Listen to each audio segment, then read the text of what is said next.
Bonjour à toutes et tous, je suis à Obernai et je suis très heureux de vous accueillir dans le Hager Forum, un très bel endroit qui appartient à mon partenaire Hager Group.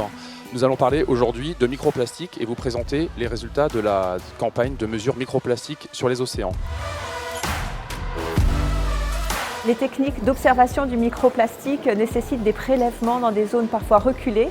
Fabrice est un bateau qui va dans des zones du globe sur lesquelles on ne pourrait pas aller régulièrement et ça c'est vraiment un point fort pour nous. Du coup nous avons installé à bord du bateau ce capteur que les scientifiques appellent l'Ocean Pack. Il mesure le CO2, la salinité, la température en surface.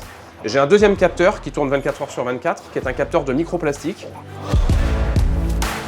Il faut savoir que pour l'analyse des microplastiques, il faut être très minutieux, il faut s'assurer aussi qu'il n'y a pas de contamination. Et entre les deux laboratoires de Bordeaux et de l'Ifremer, nous avons développé des protocoles pour analyser que ce soit l'étami de 300 microns et de 100 microns. Les premiers résultats ont été pour nous scientifiques assez surprenants. La première surprise fut que la grande majorité était plutôt des fibres cellulosiques plutôt que des particules plastiques qu'on retrouvait partout dans l'océan Atlantique. Et c'est ce qui était aussi quelque chose un peu d'inattendu puisque dans les modélisations qui sont faites par les scientifiques, il y a des endroits modélisés de concentration de plastique et finalement nous on a pu voir que cette concentration elle est partout, assez homogène. Notre ambition c'était de cartographier la pollution dans ces différents océans qui ne sont pas forcément analysés par les bateaux scientifiques.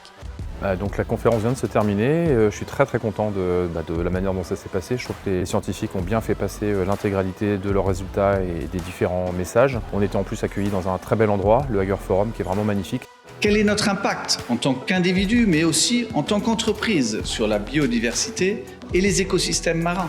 Plus que jamais, ces enjeux s'imposent à nous et ont une résonance toute particulière pour moi et notre entreprise.